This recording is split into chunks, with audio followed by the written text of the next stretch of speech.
The world thinks the US-Iran conflict is about nuclear weapons. But what if I told you that's just a surface-level excuse? What if the real reason is hidden so deep that even most experts don't talk about it openly? And here's the twist. Right now, after decades of tension, something unusual is happening. Signals are emerging that this conflict might actually be coming to an end. But before we jump to that conclusion, you need to understand something far more important. This war was never supposed to be visible. Because what you're seeing today is just the final chapter of a story that began more than 70 years ago. And the truth is, if you don't understand the beginning, you will completely misread the ending. Let's go back to the 1950s. At that time, Iran was not an enemy of the United States. In fact, it was one of its closest allies in the Middle East. But then something happened, something that completely changed the direction of history. Iran had a democratically elected prime minister, a leader who made a bold decision. He wanted to nationalize Iran's oil. Now think about this carefully. Why would a country controlling its own resources be a problem? Because that oil wasn't just Iran's lifeline. It was part of a global power system controlled by Western nations. And the moment Iran tried to take control, it disrupted that system. So what happened next? A secret operation was launched. Not publicly, not officially, but behind the scenes. The government was overthrown, and a new ruler, a king, was placed into power, someone who would align with Western interests. Now pause here for a second. Imagine you are a citizen of that country.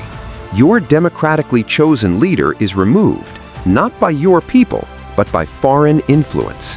What would that create? Resentment, anger, distrust. And that's exactly what happened. This wasn't just a political move. It was the beginning of a psychological shift inside Iran, a belief that the United States doesn't support democracy. It supports control.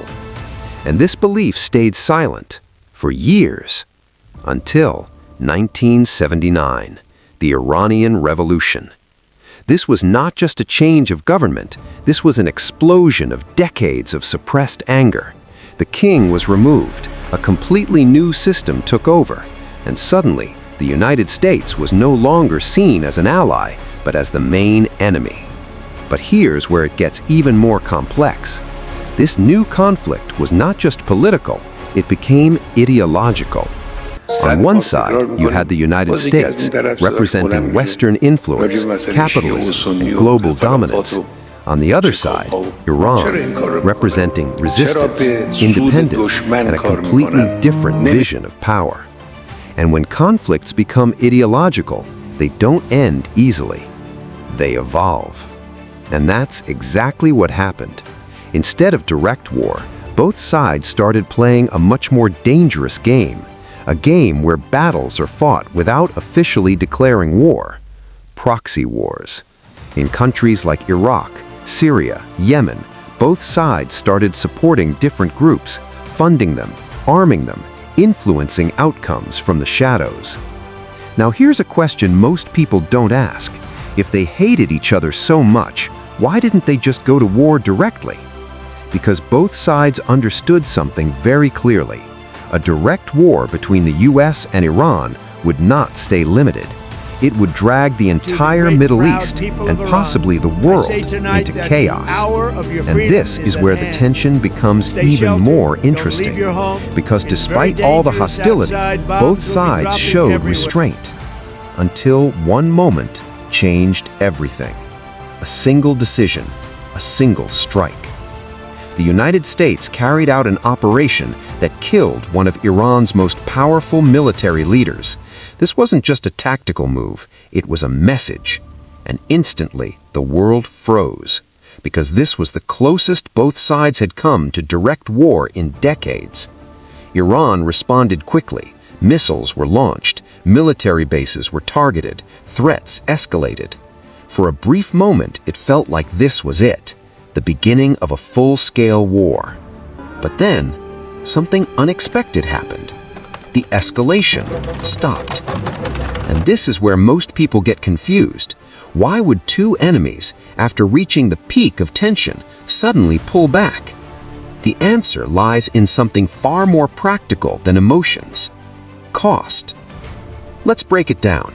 For the United States, entering another war in the Middle East would mean massive economic pressure, billions of dollars, political backlash, public resistance. After years of conflicts in Iraq and Afghanistan, the appetite for another war was almost zero. And for Iran, the situation was even more fragile. Their economy was already under heavy sanctions. A direct war with the US could cripple the country completely. So both sides made a silent decision. Not peace, but pause. And this is where the story becomes even more strategic. Because while the US and Iran were avoiding direct conflict, the global situation was changing rapidly. New powers were rising. China was expanding its influence. Russia was becoming more aggressive. Middle Eastern countries were shifting alliances. Suddenly, this conflict was no longer just about two countries. It became part of a much bigger game, a global power game. And in this game, every move matters.